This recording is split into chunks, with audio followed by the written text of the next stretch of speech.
और उनकी खुशी का जो ठिकाना था, खुशी थी उनकी कि उन नाते 25,000 आदमी सरकारी नौकरी लगा दिए। बड़ी खुशी हुई सारे के। आप लोग भी बहुत खुश हुए होंगे, मैं भी खुश हूं। कुछ घरा में भाई दीवे जड़े हैं, सरकारी नौकरी लाके वे अपने आप ने न्यू माने हैं, चलो भाई आखिर में हमने कामयाबी मिली। लेकिन वह कामयाबी कितनी मिली है वह बात थोड़ी गौर है मेरे साथ। तो उसकी आपको अच्छे तरीके से उसका पता हो तो शायद अच्छा रहता है। सबसे पहली बात तो जो 25,000 पोस्ट पूरी हुई हैं, जिनको ज्वाइनिंग दी गई है, उनमें तो 9,500 पोस्ट तो ऐसी थी जिन पर योग्य उम्मीदवार ही नहीं मिले। यानी कि 9500 पोस्ट साइड कर दो, बच्ची कितनी 24,000 मत है 14,500। अब 14,500 हैं, उनकी बात करते हैं। 14,500 में का 6,000 बच्चे ऐसे थे जो ग्रुप डी में पहले एक काम करने लग रहे थे, जो कच्चे ले रखे थे सरकार ने। अब बच्ची कितनी 9500 यानी कि 9,500 आदमी सरकार ने अगर सरकारी लगा दिए, उसका डंडोरा पीट के इतना बड़ा बनाया जा रहा है जो इस धरती के ऊपर आज से पहले कभी कोई सरकारी नौकरी निकली ही नहीं थी। ये तो है तुम्हारी ये 24-25 सरकारी 1,000 नौकरियों की सच्चाई। दूसरी बात ये है हासिल क्या हुआ आप लोगों को। ये 5 साल इसका गुणगान करे जाओ, पर सरकार इन बातों पर बनाई इन्हीं चीजों के मुद्दे पर देखने की बात है। मैं बता देता हूं नायाब तोहफा क्या है। हिंदुस्तान एक कृषि प्रधान देश है, ना के कुर्सी प्रधान। आप लोग समझ रहे हो, हिंदुस्तान कुर्सी प्रधान देश है। कुर्सी प्रधान देश हो गया, कृषि प्रधान नहीं रहा। 80% आदमी खेती पर निर्भर हैं, खेती करते हैं। खेती की जब बात आवे है, जमींदारी की बात आवे तो एक विशेष जाति पर ध्यान दे दिया जा है। एक जाति खेती नहीं करती, सर्व जाति खेती करती है। किसी गांव में किसी जाति के पास ज्यादा जमीन है, किसी गांव में किसी जाति के पास। सीधी सी बात, यह जमींदार जो होता है, जमींदार होता है, किसान की कोई जाति नहीं होती। अन्नदाता अन्नदाता होता है। अन्नदाता के बिना जीवन नहीं है। अन्नदाता के क्या हालात अन्नदाता तक के दिया है सरकार ने, आंख खोल कर सुन लियो। हो सकता आप लोगों को ना पता और हकीकत बोलने की किसी की औकात नहीं, ये बात मैं पहले भी चिल्ला चिल्ला कहा करता। अरे थारा भाई हकीकत बोलना चाहो अगर विधानसभा में पहुंच गया तो चलो, हो सकता हम उसका बिल नहीं होंगे, लेकिन हकीकत न सुन तो सको हो। मैं तो पहले भी बोलूं था, सरकार में नहीं हूं जब भी बोलूं हूं। अब वो हकीकत सुनो। 2024 में हरियाणा के अंदर बीजेपी सरकार आने के बाद 336 किसान ब्लैक लिस्ट कर दिए। ब्लैक लिस्ट का मतलब 2 साल तक उनकी जो फसल हुआ मंडिया में ना बेची जाएगी, ना को खरीदेगा। इसका कारण क्या है, इसका कारण भी पता होना चाहिए। जो 336 किसान ब्लैक लिस्ट किए हिन है, लगभग आपको बता देता हूं, कैथल में 123 मामले दर्ज हुए हैं और बाकी आसपास शाम हुए हैं। पराली फूकते थे आए हैं ये। अकिन ने वायु प्रदूषण कराया है, वायु प्रदूषण फैलाया है।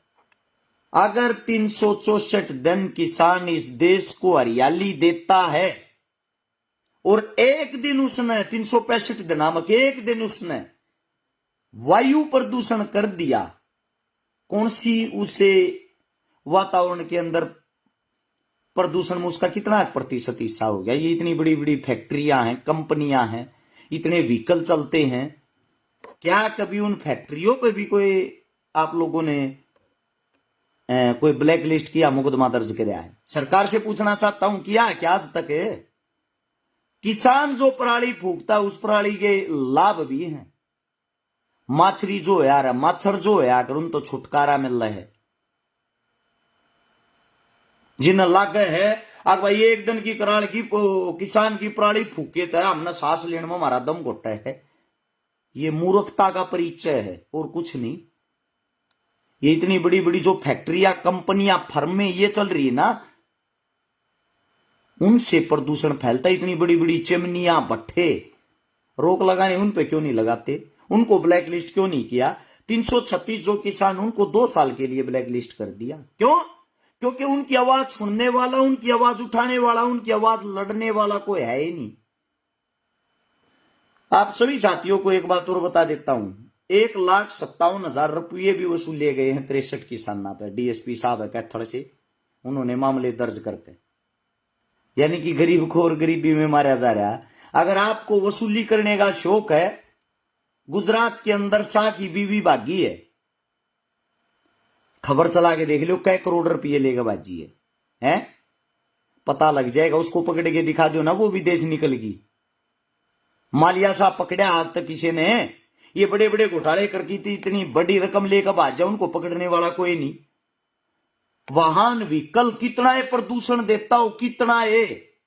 एक 100 रुपया की पर्ची बनेगी, उस समय उसका प्रदूषण बंद हो जाए बिना चेक करे।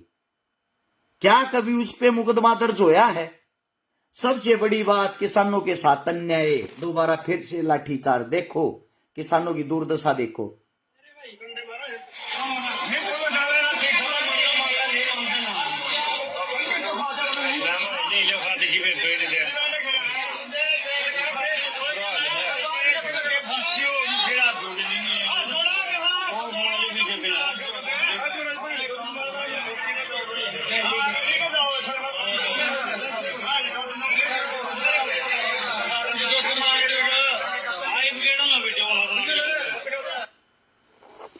आज फिर एक बारी किसाना पर लाठीचार्ज होया है। लाठीचार्ज होने का कारण की है?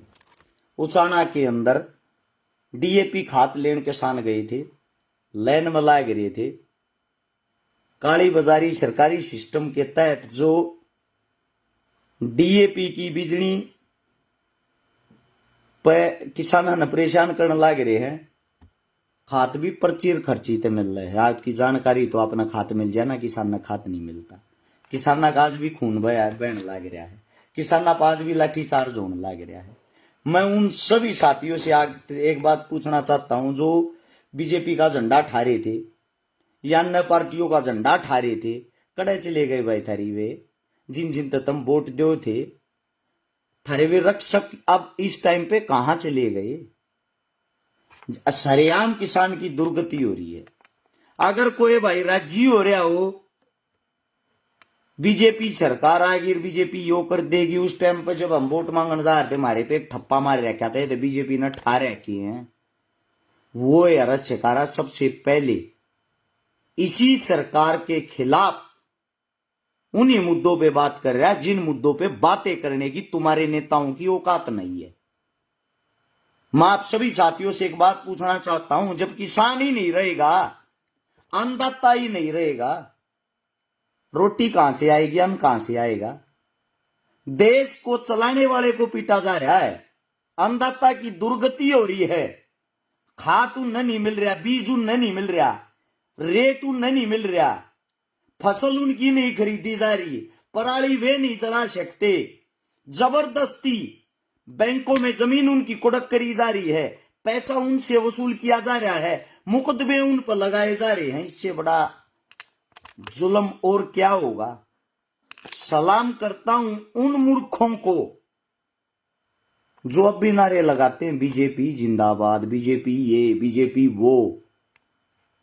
आप सभी साथियों को बता देता हूं, जो मेरे किसान भाई हैं वे किसी एक जाति से नहीं आते। जिनको जातिवाद का कीड़ा हो रहा है, जिनका न्यू हो रहा है, आगे लोगों की एक माइंड सेट हो गया। वो माइंड किस प्रकार से सेट हो गया? किसान का मतलब तो जाट हो है, 35 कर रखा। जो जाट्स हैं उनका बुरा करे जाओ, बीजेपी के दिमाग में बढ़ रही है बात। उनके पीछे लागे रहो। जो 35 जाति हुआ थारे तो अपने आप राजी हुई रहेगी।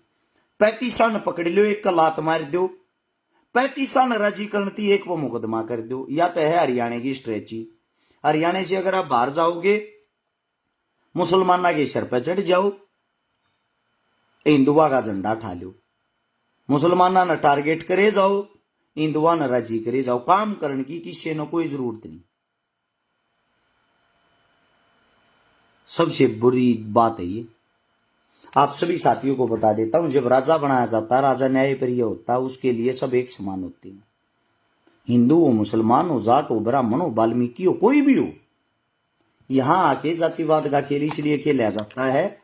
हमारी राजनीति ऐसी होगी, कृषि प्रधान से छोड़कर कुर्सी प्रधान पर आ गए हैं। हमें काम करने की जरूरत ही नहीं। किस लिए काम करना है? जातिवाद कराओ, वोट पाओ, हिंदू मुसलमान कराओ, वोट पाओ, मंदिर मस्जिद कराओ, वोट पाओ। के भड़क रहेगी भाई काम करने की? अमीर अमीर होता जा रहा है, गरीब दिन पे दिन और गरीब होता जाने लग रहा है। किसाना के पल्ला था भाई गांठ बांध लो। सरकारी बाई आई है, पूर्ण बहुमत आ रही है, वोट तम मंदे रहेगी, किसी और ने नहीं।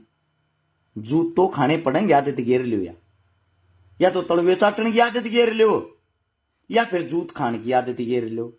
हमारे जैसे जो थे, जिन्होंने कोशिश करी लड़ांगे, लड़का अगर विधानसभा में पहुंच गया, अपने के लिए हक की आवाज उठाओगे, वो आवाज वहां तक तो आप लोगों ने पता नहीं किस कारण से नहीं पहुंचने दी। उस टाइम पर तो दो चीज दिखने लग रही थी, कांग्रेस बीजेपी। उड्डा साहब आने लग रहे हैं, उड्डा साहब ना हार जा। आप सबसे पूछना चाहता हूं भाई, वही उड्डा साहब, वही नायब सिंह सैनी, सुभाष बराड़ा, फोटो भी देखा होगा, एक साथ बैठ कर खाना खाओ थे, एक साथ बैठ कर हंसे थे, एक दूसरे ने बधाई देते। लेकिन जो आप लोग हो, आप लोग आज भी मुंह सुजाए बैठे हो। इन हमारे कहीं तो बीजेपी की वोट नहीं दी, इन हमारे कहीं तो कांग्रेस की वोट नहीं दी। ये सब पर्दे के पीछे एक इनका ना तो आज तक काम रुक क्या, ना जिंदगी में रुक सकता। कोई भी सरकार आओ, कोई भी जाओ, हारा हुआ नेता भी जीते हुए नेता के समान ही है। लड़ाई होती है आप लोगों की और हमारी। आप लोगों के सामने एक बात और भी बता देता हूं, विधानसभा के अंदर अगर बात आ जाए विधायक की तनख्वाह घटाने की, बढ़ाने की, इनका भत्ता घटाने बढ़ाने की, इनका फंड घटाने बढ़ाने की, नेता कांग्रेस का हो, बीजेपी का हो, अन्य दल का हो, सारे इकट्ठे होकर अपनी लड़ाई लड़े हो रही है। सब इकट्ठे हो गए। थारी लड़ाई तक दिन इकट्ठा होकर ना लड़ी। एक और मेरा भाई अरे किलकी मारने लग रहा है शोरान साहब, केवल उड्डा सरकार बना ले भाई। मैं कड़ा रोक रहा हूं, मैं कड़ा बेल बांध रहा हूं, मन्ना थोड़ी रोकी है भाई। ये थारे वर्ग जो भाई है ना, प्रचारक, ये सोशल मीडिया वाले, इनके कारण तो ये दोबारा से सरकार बनवा दी बीजेपी की। ये जो के मोरू के मारे जाना, केवल हुड्डा सरकार, केवल शैलजा सरकार, केवल फलाना सरकार। बीजेपी जीती नहीं है, बीजेपी कांग्रेस ने जिताई है, क्योंकि कांग्रेस के अंदर कहीं एकता थी ही नहीं। गारंटी के साथ मैं कहता हूं, सिर्फ आप अपनी बात करता हूं। न्यू कहा करते मेरे पीछे तो 1000 पर्ची आ जाता बहुत गणी है। 1.25 महीने की मेहनत में 15,000 वोट ली हैं, बिना पैसा बांटे, बिना दारू बांटे, मेहनत की, संघर्ष की, इज्जत की। बहुत संतुष्ट हूं, मेरे लिए 1.5 लाख के बराबर हैं वे 15,000। अगर मेरे को टिकट मिल रही होती, मैं कांग्रेस पार्टी तो मांगू था। मेरी सीट पर किसी को प्रचार करने तक की जरूरत नहीं थी, 1 लाख वोटा की जीत होती। यह बात पहले भी गई थी, हारने के बाद भी कह रहा हूं। 7 में कम से कम 10 सीटें ऐसी थी जिनमें कांग्रेस हार रही है। उन सीटा पर 3,000 से लेकर 5 से 6,000 वोट पर्सनली तौर पर आपके भाई के साथ जुड़ी हुई थी, वे सीटें मैं दिलवाता। सरकार अपने आप बन जाती। सरकार आ रही अपने अहंकार में, अपने घमंड में। इनको तो ये हो गया था थारी तो 60-70 सीट एक तरफा, तब नत को हरानी आई नहीं। जितने जो भी तुम्हारे ये है ना आज तक के, ये जिनको काम नहीं करया, उन अपने दम पे जिताओ। और तलवे चाटने का हमें ना कल शौक था ना आज शौक है। कल भी सेम जुबान थी, आज भी सेम जुबान है, टोन वही रहेगी। झुकना मंजूर नहीं है, गर्दन कटवाना मंजूर है। और गर्दन उसी की कटती है जिसकी खड़ी रहती है, झुकने वालों की नहीं कटती। मेरे जितने नौजवान साथी हैं, पढ़े लिखे साथी हैं, युवा साथी हैं, आप सभी साथियों को एक बात बता देता हूं, भविष्य आप लोगों के हाथ में है। जब अकेला रस छिकारा इतनी बड़ी बड़ी पार्टियों के सामने, इतने बड़े बड़े दिग्गज नेताओं के सामने, इतने बड़े अरब खरबपतियों के सामने खड़ा हो गए और 15,000 वोट ले सकता है मेरे भाइयों। जहां आप लोगों के अंदर टैलेंट है, आप लोग अपने दम पर सरकार बना सकते हो, आने वाले नेता तैयार कर सकते हो, अपने हक की आवाज उठा सकते हो, इस जातिवाद को खत्म कर सकते हो, ये बता देता हूं। एक मेरा साथी कहने लग रहा, तू नू मेवात से जीत सकता, अगली बार मेवात से ट्राई करना। भाई साहब कमेंट लिखने में कोई आंगलियां नहीं दुखती, ना गूठे घसते, गदागद के मैं लिख दो। आड़ा तू न्यू भी लिख देगा, अरे शिकारा चोर है, सम्मान के साथ वो भी एक्सेप्ट करूँ हूँ। आड़ा तू न्यू भी लिख देगा, ठग है, वो भी एक्सेप्ट करूँ हूँ। तू न्यू लिख देगा, पाकिस्तानी है, वो भी एक्सेप्ट करूँ हूँ, क्योंकि जुबान में हड्डी थोड़ी हो भाई, कैसे भी चला ले इसने, ठीक है। जमीन पाक मेरे भाई कुछ करके दिखा, और मैंने करके दिखाया है। वो करके यो दिखाया है, समाज सेवा करी, मेहनत लाग करी, उसमें नाम है। राजनीति करी, बड़े बड़े के छक्के छुटा दिए, जिन्हें न्यू कहा करते हो तो जिंदगी में हार नहीं सकता, वो अपने घर बैठा दिया। भले ही मैं ना जीत्या हूं, लेकिन 15,000 वोट तेरे अच्छे अच्छे जिन्हें 20-20 साल की जिनका राजनीतिक कैरियर हो गया, निर्दलीय उन लड़ा दिए, उनके नाती 1.25 महीने में आई है, तो यो मेरे काम का इनाम है। इस जो न्यू कहा करते गांव में मेंबर भी ना बने, न्यू ना बने, 100 पर्ची भी ना है, 200 भी ना है, ये विर्क भाई ने कही बात, बिला उड्डा का मैच फिक्स था भाई। राजनीति है भाई, कुछ भी किंतु परंतु हो सकता है। मैं इतना बड़ा राजनेता तो नहीं हूं कि मैं ये बात कह सकूं, लेकिन मैं आप सबको एक बात जरूर बता सकता हूं, और वो बात ये है, अपने हक के लिए लड़ना सीख लो, बिना रोए माँ भी चूची नहीं पे आ रहा, दूध नहीं दिया रहा। और किसानों की इससे भी बुरी हालत होनी, किसानों आप लोग तैयार रहना। उसका कारण ये है क्योंकि आप लोगों ने अपने बच्चों पर यकीन नहीं किया, अपने बीच में से कोई नेता तैयार नहीं कराया, किसी भी नेता को चुन के आप लोगों ने विधानसभा तक नहीं पहुंचाया जो आप लोगों की आवाज उठा सके। या तो आप लोगों ने वे घसे पिटे नेता उड़ पहुंचाए हैं जो आज तक बिना मांगे जिन वोट मिल ली है, या आप लोगों ने उड़ वे नेता पहुंचाए हैं जो विपक्ष की भूमिका निभाते हैं। सत्यता के साथ ना तो पहले कोई नेता ऐसा था जो आप लोगों के लिए लड़ सके, अगर ऐसा होता तो शायद आप लोगों की दुर्गति नहीं होती। और आज भी आप लोगों ने पाया कुछ नहीं, खोया खोया है। शर्म और दुर्भाग्य की बात है, कृषि प्रधान देश होने के बाद जो मेरे किसान साथी हैं वे हर हलके से, हर जिले से अपने बच्चों को तैयार नहीं कर रहे, अपने बच्चों के भविष्य को नहीं देख रहे, अपने अंदर से ऐसा नेता तैयार नहीं कर सके जो विधानसभा में जाके आप लोगों की लड़ाई लड़ सके, आप लोगों की आवाज उठा सके, आप लोगों की मजबूती बन सके। मेरे लिए दुख की बात है।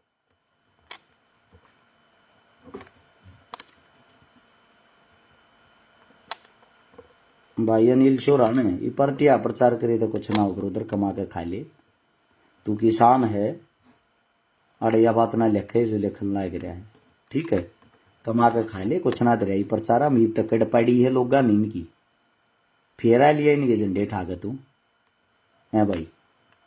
चलो आप लोगों को इतना ही कहना चाहूंगा, स्वस्थ रहो। 5-7 दिन बाहर घूमने के लिए गया था, कुछ जड़ी बूटियों के बारे में बात करने गया था, अपने घर आ लिए। हाँ, समाज के बीच में, हाँ, मेरे लायक जिस साथी को, जिस भाई को जो भी मदद, जो भी हेल्प लग गए, जो भी चीज लग गए, जड़ा तुम लठ खाते हुए थारी गैर खड़ा होगा लठ खानी, मैं तैयार पाऊंगा। बात जायज हो, मुद्दा जायज हो। सभी साथियों ने एक बार फिर से राम राम। नई सरकार बनने की बधाई, आप लोगों ने बनाई उसकी भी बधाई। अपना काम मेहनत संघर्ष करना पहले भी था, आज भी है और आगे भी रहेगा। धन्यवाद आप सबका। जय हिंद, जय भारत, जय भगत, जय भीम।